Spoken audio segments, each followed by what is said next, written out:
ਆ देखो जी सारी स्क्रैप वाली गड्डी किसी गड्डी च 10 लाख का माल है, किसी च 5 का, किसी च किन्ने का। फायदा किनू? व्यापारी नू। गड्डी वाला तो मारे गया। सारी यूपी MP बिहार सिलीगुड़ी बंगाल तक की गड्डी 2 नंबर जा रही है।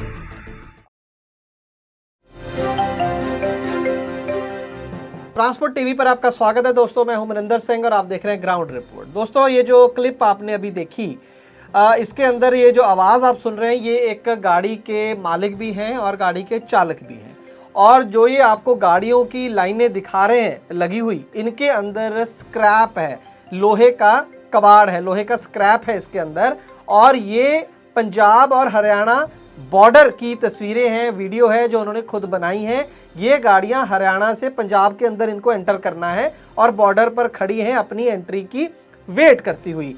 ऐसा नहीं है कि कोई RTO चेक पोस्ट के ऊपर खड़ी हैं वहां पर और वो अपनी बारी का इंतजार कर रही हैं। जी नहीं, इन गाड़ियों के अंदर जो बताया गया है इस क्लिप के अंदर, और उनसे हमारी बात भी हुई है गाड़ी मालिक और चालक के साथ, हालांकि उनका नाम हम जानबूझकर नहीं ले रहे। तो उन्होंने बताया कि ज़्यादातर क्या लगभग सारी गाड़ियों के अंदर 2 नंबर का माल है, इसीलिए ये गाड़ियां वहां पर खड़ी हुई हैं। और बारी का इंतजार का क्या मतलब है? बारी का इंतजार ये है कि इनको एक फोन आएगा कि अब हर गाड़ी को अलग अलग फोन आएगा कि अब आपका टाइम है, आप निकलिए और ये आपका रूट है। ज्यादातर इनमें से जो गाड़ियां हैं उनको पहुंचना है पंजाब की लोहा मंडी, जिसे मंडी गोबिंदगढ़ के नाम से जाना जाता है, जिसका नाम मंडी गोबिंदगढ़ है। तो किस रास्ते से आप पहुंचेंगे वही बताया जाएगा, किस समय पर आपको निकलना है वही बताया जाएगा। अब ये कौन बताता है? उनका नाम है पासर्स।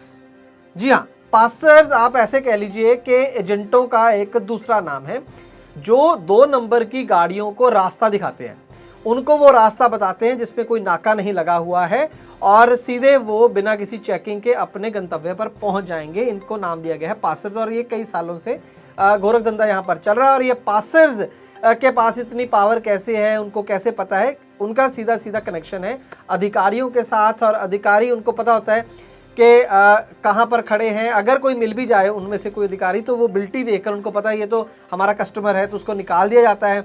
अगर कोई बड़ा नाका लग गया, दूसरे ऑफिसर्स का किसी का नाका लग गया, तो फिर बता दिया जाता है निकलने का रास्ता, या बता दिया जाता है कि इतने से इतने तक नाका रहेगा, उसके बाद आप लोग निकल जाना। तो उनके पैसे इनको दिए होते हैं, इनका हफ्ता महीना जो भी कहें तो वो दिया होता है। तो अल्टीमेटली उनका ऑब्जेक्टिव ये है कि बिना बिल के, बिना टैक्स पे किए जो माल है उसको अपने डेस्टिनेशन पर पहुंचाना है, बिना पकड़े जाने के, बिना किसी जुर्माने के। तो इसी की वो फीस चार्ज करते हैं। पासर्स कुछ हिस्सा अपने पास रखते हैं, बाकी अधिकारियों को चढ़ावा चढ़ जाता है। ये मैं नहीं कह रहा दोस्तों अकेला, ये जो सारी जानकारी प्राप्त हुई है वो कह रही है, और खुद पंजाब सरकार ये कह रही है। सितंबर 24, 2022 का ही ट्वीट है गवर्नमेंट ऑफ पंजाब के खुद के हैंडल से। Vigilance bureau has exposed big scam of tax evasion worth crores pertaining to transportation of interstate commercial goods without bills and paying taxes by transporters and passers through neighboring state of Haryana and Delhi in connivance with officials of taxation and excise department। खुद पंजाब सरकार कह रही है कि taxation excise department की जो अधिकारी हैं उनकी मिली भगत से हरियाणा से और दिल्ली से गाड़ियां एंटर होती हैं बिना बिल के, बिना टैक्स अदा करे हुए। ट्रांसपोर्टर ये काम करते हैं कुछ, और पासर्स ये काम करते हैं। तो उसका भांडाफोड़ किया है, ऐसा दावा किया, और इसके अंतर्गत 6 पासर्स को हिरासत में भी लिया गया है। और उनके में मैं आपको नाम बता देता हूं जो पंजाब सरकार के विजिलेंस ब्यूरो ने ये काम किया। बलविंदर सिंह, सचिन, पवन कुमार, अजय कुमार, रणधीर सिंह और अवतार सिंह, ये पासर्स हैं, इनको अरेस्ट किया गया। इससे पीछे भी चले, अगर ये तो 2022 अभी कुछ दिन पहले की कार्रवाई है, 2020 में भी इसी काम को लेकर, इसी तरीके के स्कैम को लेकर एक FIR दर्ज हुई थी 8 ETOs के ऊपर, एक्साइज टैक्सेशन ऑफिसर्स के ऊपर, और 4 ट्रांसपोर्टर थे उसके अंदर। FIR 420, 465, 467, 68, 471, 120B IPC की धाराएं मैं बता रहा हूँ, इसके अंदर इन लोगों के ऊपर FIR दर्ज हुई है।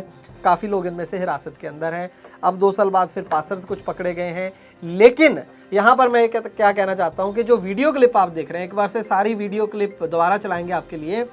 ये वीडियो क्लिप ये सरकार के 24 सितंबर वाले ट्वीट के बाद का है। मैं पहले तो बधाई दूंगा पंजाब सरकार को कि अच्छी बात है कि विजिलेंस ब्यूरो इस केस में इंटरेस्ट ले रही है, दिलचस्पी दिखा रही है और इनको पकड़ा है। लेकिन आप उन पासर्स की, या ये जो पूरा नेटवर्क कितने सालों में बना हुआ है, उनकी दलेरी देखिए, उनका कॉन्फिडेंस देखिए। कोई बात नहीं, 6 बंदे अरेस्ट हो गए तो फिर भी उसके बाद ये धंधा जो है वो बादस्तूर जारी है। अगर ना जारी होता तो ये इतनी सैकड़ों गाड़ियां जो है वो बॉर्डर पर क्यों खड़ी हैं? इसीलिए खड़ी हैं। अगर तो देखिए ये इनका एक नंबर का काम होता तो निकल जाती, वेट क्यों कर रहे हैं, है ना। दूसरी बात, वेट इसलिए कर रहे हैं कि कोई है जो इनको बचाएगा। इसका मतलब अभी भी धंधा चल रहा है, अभी भी ये नेटवर्क चल रहा है। और दूसरी बात यहाँ पर मैं एक तो ये देखिए कि हरियाणा सरकार को क्या नहीं पता है कि उनके एरिया में इतनी गाड़ियाँ क्या कर रही हैं, क्यों खड़े हैं ये। और अगर आप ये वीडियो क्लिप को अच्छे से पूरी देखें, वो कह रहे हैं कि एक दिन में सैकड़ों गाड़ियाँ वहाँ पर आती हैं।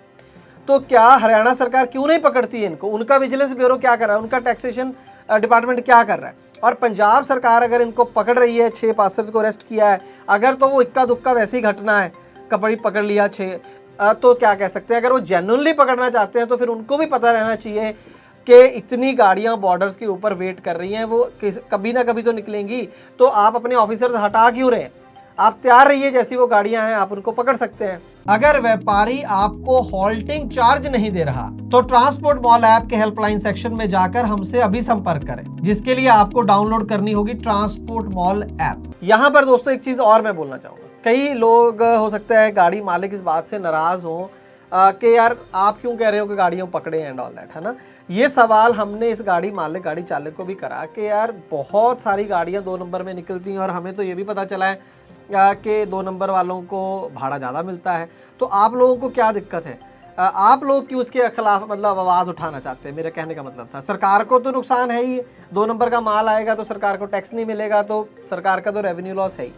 तो उन्होंने ये बताया गाड़ी मालिक ने, और हमने ये भी बताया कि अगर आपको पता है 2 नंबर का काम है तो फिर आप क्यों कर रहे हैं। इनकी गाड़ी भी बीच में फंसी हुई है। तो उनका कहना ये था कि देखो ठीक है, भाड़ा हमें एक्स्ट्रा मिलता है लेकिन रिस्क भी तो है। इतने दिन तक या घंटों तक हम ऐसे बॉर्डर्स पर भी तो खज्जल होते हैं ना, वहाँ पे भी तो खड़े रहते हैं, टाइम वेस्ट होता है और डर तो लगा ही रहता है कि अगर पकड़ेगी गाड़ी तो कोई बहुत ज़्यादा फ़ायदा नहीं होता है हमें एक्स्ट्रा जो भाड़ा मिलता है। फ़ायदा इसमें सिर्फ और सिर्फ व्यापारी का है, ऐसा इनका मानना है, ऐसा इनका कहना है। और उनका ये भी कहना था कि अगर मान लीजिए टाटा स्टील का ये स्क्रैप होता है या किसी बड़ी कंपनी का 1 नंबर, वो ज़्यादातर उनका काम 1 नंबर में होता है, लेकिन जो बाकी का काम है वो 95% 2 नंबर में जाता है। और हमारी मजबूरी ये है कि आज की डेट में काम नहीं है, काम बहुत कम है, तो 1 नंबर का मिले या 2 नंबर का, हमें तो वो काम करना ही है। लेकिन अगर ये सारा सरकार का शिकंजा जो है कसा जाए 2 नंबर के काम पर, असल में तो व्यापारी का फ़ायदा हो रहा है, वो टैक्स बचा रहा है, और रिस्क कौन ले रहा है? गाड़ी वाले। तो वो ये कह रहे हैं कि अगर पूरा धंधा 1 नंबर में हो जाए तो सबको शांति रहेगी। हमें तो शांति, अपनी गाड़ी, हम अपनी आज़ादी से, हम क्यों चोर बने हुए हैं पूरी कहानी में। हम आराम से बॉर्डर्स को क्रॉस करके गाड़ी को वहाँ पर पहुँचाएंगे। हमने तो सरकार का कोई टैक्स चोरी नहीं करा, हमने तो सरकार का जो गाड़ी का टैक्स है, टोल टैक्स है, परमिट है, सब हमारा तो ओके है ना। हम फिर भी चोरों की तरह डर के ऐसे खड़े हुए हैं। तो उनका इसमें लॉजिक ये है जो कि हमें सही लगा कि अगर 1 नंबर का काम होगा तो कम से कम गाड़ी मालिक को इसमें या गाड़ी के चालक को कोई रिस्क नहीं है, कोई दिक्कत नहीं है। ये भी मैं यहाँ पर बता दूं कि ज़्यादातर जो गाड़ियाँ हैं वो हरियाणा से ही लोड होकर आती हैं, जो हमें बताया गया। गाड़ियाँ हालांकि पंजाब की भी हैं, यूपी की भी हैं, हरियाणा की भी हैं, राजस्थान की भी हैं। तो अंत में मैं पूरी क्लिप आपके लिए यहाँ पर चला रहा हूँ, आप इसको देखिएगा। और साथ ही हरियाणा सरकार को और पंजाब सरकार को भी हम इसको ट्वीट के अंदर टैग करेंगे, और उनको दरख्वास्त ये है कि आपकी आंखों के सामने इतना बड़ा काम चल रहा है, इतना बड़ा धंधा चल रहा है 2 नंबर का, आप वैसे गाड़ियों को पकड़ कर हरास करते हैं। यहाँ पर सैकड़ों गाड़ियाँ, हज़ारों गाड़ियाँ आ रही हैं, और ये जो 2, 4, 5 आपने पासर पकड़ लिए हैं, इससे कोई भी फ़र्क ज़मीनी स्तर पर नहीं पड़ा है। बड़े लेवल पर ये काम करना पड़ेगा, बड़े लेवल पर ये जो नेटवर्क इतने सालों में बना हुआ उसको तोड़ना पड़ेगा और इस पे लगना पड़ेगा पीछे अच्छे से। ऐसे नहीं है कि 1-2 को पकड़ लिया और फिर खबरें बन गई और बात खत्म। तो देखिए पूरी ये जो क्लिप हमें भेजी गई है उसको देखिए। ट्रांसपोर्ट टीवी देखने के लिए बहुत बहुत शुक्रिया। देखो जी सारी स्क्रैप वाली गड्डी, किन्नी क गिनती करी ਇਹਦੀ, सब 2 नंबर ਦੀ ਹੈ ਭੈਣ ਦੇ। ਬਾਰਡਰ ਤੇ ਰੋਕ ਰੱਖਿਆ ਮਾਲ, ਕੋਈ ਮਾਰਕੀਟ 'ਚ ਹੈ ਨਹੀਂ। ਅਗਲਾ ਕਹਿੰਦਾ ਭਰ ਲੋ ਯਾਰ ਸਕ੍ਰੈਪ। ਤੂੰ ਕਹਿੰਦਾ ਤੇ ਗੁਰਦੁਆਰੇ ਕੋਲੇ ਗੱਡੀ ਨਹੀਂ ਖੜੀ, ਆ ਥੋੜੀ ਗੱਡੀ ਖੜੀ ਆ। ਕੋਈ ਨਹੀਂ ਸੀ, ਰਾਤ ਹੋਏ ਕੋਈ ਗੱਡੀ, ਰਾਤ 'ਚ ਗੱਡੀ ਆ ਗਈ ਹੁਣੀ ਸਾਰੀ ਲੈਣ। ਉਹ ਉੱਥੇ ਮੇਰੇ ਵਾਲੀ ਗੱਡੀ ਲਵੇ ਕੋਈ ਗੱਡੀ ਨਹੀਂ ਸੀ, ਇੱਕ ਅੱਧੀ ਗੱਡੀ ਅੱਗੇ ਸੀ। ਇਹ ਸਾਰੀਆਂ ਗੱਡੀਆਂ ਰਾਤੋਂ ਰਾਤ ਆਈਆਂ ਨੇ। ਸ਼ੰਭੂ ਬਾਰਡਰ ਪਾਰ ਕਰਕੇ ਸੱਜੇ ਹੱਥ ਜਿਹੜਾ ਗੁਰੂ ਘਰ ਆਉਂਦਾ ਸਬਜ਼ੀ ਮੰਡੀ ਵਾਲਾ ਰੋਡ ਹੈ ਇਹ। ਯਾਰ ਸਰਕਾਰ, ਹਰਿਆਣਾ ਸਰਕਾਰ ਦੇ ਅੱਖਾਂ ਉੱਟ ਰਹੀਆਂ ਨੇ ਵੀ ਸਾਡੀ ਗੱਡੀਆਂ ਦੇ ਕਿਵੇਂ ਖੜੀਆਂ ਨੇ ਉਰੇ। ਦਾ ਕਿੰਨਾ ਟੈਕਸ ਬਣਦਾ ਹੈ ਗੱਡੀਆਂ ਦਾ ਰੋਜ਼ ਦਾ। ਕਿਸੇ ਗੱਡੀ 'ਚ 10 ਲੱਖ ਦਾ ਮਾਲ ਹੈ, ਕਿਸੇ 'ਚ 5 ਦਾ, ਕਿਸੇ 'ਚ ਕਿੰਨੇ ਦਾ। ਤੂੰ ਲਾ ਲੈ 18% ਦੇ ਲਾ ਲੈ ਕਿੰਨੇ ਦਾ, ਕਿੰਨੀ ਟੈਕਸ ਚੋਰੀ ਹੋ ਰਹੀ ਆ ਇਕੱਲੇ ਇਹਨਾਂ 'ਚੋਂ। ਫਾਇਦਾ ਕਿਹਨੂੰ? ਵਪਾਰੀ ਨੂੰ। ਗੱਡੀ ਵਾਲਾ ਤਾਂ ਮਾਰਿਆ ਗਿਆ, ਗੱਡੀ ਵਾਲੀ ਤਾਂ ਗੱਡੀ ਖੜੀ ਹੈ, ਦਿਹਾੜੀ ਟੁੱਟ ਰਹੀਆਂ ਨੇ। ਗੱਡੀ ਵਾਲੇ ਨੂੰ ਕੋਈ ਦਿਹਾੜੀ ਨਹੀਂ ਦਿੰਦਾ ਹੈਗਾ। ਕਹਿ ਦਿੰਦੇ ਨੇ ਤਾਂ ਕਿਹਨੂੰ ਦਿਹਾੜੀ ਮਿਲੂਗੀ, ਮੁੜ ਕੇ ਕੋਈ ਦਿੰਦਾ ਹੈ ਨਹੀਂ। ਪਰ ਖਾਲੀ ਹੋਏ ਪਿੱਛੋਂ ਫੋਨ ਚੱਕਣੀ ਹਟ ਜਾਂਦੇ ਨੇ। ਜਦੋਂ ਗੱਡੀ ਖਾਲੀ ਹੋ ਗਈ ਨਾ ਉਦੋਂ ਮੁੜ ਕੇ ਤੇਰਾ ਫੋਨ ਹੀ ਨਹੀਂ ਚੱਕਦੇ। ਪਿਛਲੇ ਚੱਕਰ ਦੀ 2000 ਰੁਪਏ ਦਿਹਾੜੀ ਰਹਿੰਦੀ ਹੈ ਮੇਰੀ, 300 ਰੁਪਏ ਕੰਡੇ ਦਾ, 200 ਰੁਪਏ ਊਂ ਘੱਟ ਪਾਤਾ, 2500 ਰੁਪਏ ਘੱਟ ਪਾਤਾ ਪਿਛਲੇ ਚੱਕਰ। 2500 ਰੁਪਏ ਨਾਲ ਲੈ ਰੋਟੀ ਖਰਚਾ ਨਿਕਲਦਾ। ਸਾਲੀ यूपी MP बिहार सिलीगुड़ी बंगाल तक की गड्डी 2 नंबर जा रही है। ऑल इंडिया 'ਚ 2 नंबर जा रही है स्क्रैप यार फिल्म का। यार सरकार ਨੂੰ ਕੋਈ ਪਤਾ ਨਹੀਂ ਹੈਗਾ ਇਸ ਦਾ। ਇਹ ਪਹਿਲਾਂ ਵਾਲਾ ਕੰਮ ਕਰਵਾ ਕੇ ਹਟਣਗੇ, ਜਿਵੇਂ ਪਹਿਲਾਂ ਬਾਰਡਰਾਂ ਤੇ ਪਾਸ ਹੁੰਦੀਆਂ ਨਹੀਂ ਨਾ ਗੱਡੀਆਂ, ਬਾਰਡਰ ਚੱਕੇ ਗਏ।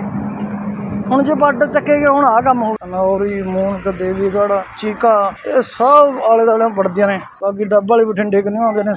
ਮੈਂ ਕਹਿੰਦਾ 500 ਗੱਡੀ ਆਉਂਦੀ ਹੋਣੀ ਜਲੰਧਰ, ਲੁਧਿਆਣਾ, ਮੰਡੀ ਗੋਬਿੰਦਗੜ੍ਹ ਦੇ ਵਿੱਚ 500 ਗੱਡੀ ਤਾਂ ਘੱਟੋ ਘੱਟ ਮੰਨ ਕੇ ਚੱਲ। ਦਿਹਾੜੀ ਦੀ 500 ਗੱਡੀ ਰੋਜ਼ ਦੀ ਹੈ।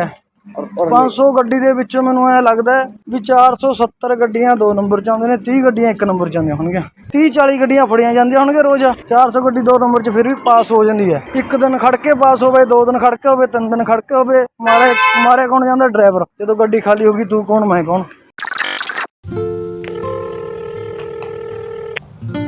हेलो, क्यों बार बार फोन कर रही है? तुम इतने परेशान क्यों? अरे स्टेट एंट्री पर फंसा हुआ हूँ। आज शाम को गाड़ी की इंश्योरेंस खत्म हो रही है। कल छुट्टी है, कोई एजेंट फोन नहीं उठा रहा, दिमाग खराब हो रखा है मेरा। रोज ट्रांसपोर्ट टीवी देखते हो ना, ट्रांसपोर्ट मॉल ऐप से ले लो। अरे हाँ, ट्रांसपोर्ट मॉल, पर क्या वो छुट्टी वाले दिन बीमा देते हैं? ट्रांसपोर्ट मॉल वाले छुट्टी वाले दिन भी पॉलिसी देते हैं, बस आरसी और पॉलिसी की फोटो उनकी ऐप पर अपलोड करनी है।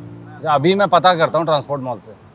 आप तो बस घर आओ, मैंने कोटेशन मंगवा भी ली है, वो भी सस्ते दाम पर। और पॉलिसी कैसे मिलेगी? पेमेंट करने के आधे घंटे में पॉलिसी तुम्हारे मोबाइल पर आ जाएगी। अच्छा, मेरी स्मार्ट बीवी, तो चल पेमेंट भी कर दे। कर दे नहीं, गूगल पे कर भी दिया। तूने मेरी बहुत बड़ी परेशानी हल कर दी है। चल मैं अब घर के लिए निकलता हूँ। हाँ आओ तुम, पॉलिसी आ गई है, भेज रही हूँ वो भी। तो दोस्तों आप भी स्मार्ट बनिए, गाड़ी का बीमा सिर्फ और सिर्फ ट्रांसपोर्ट मॉल से।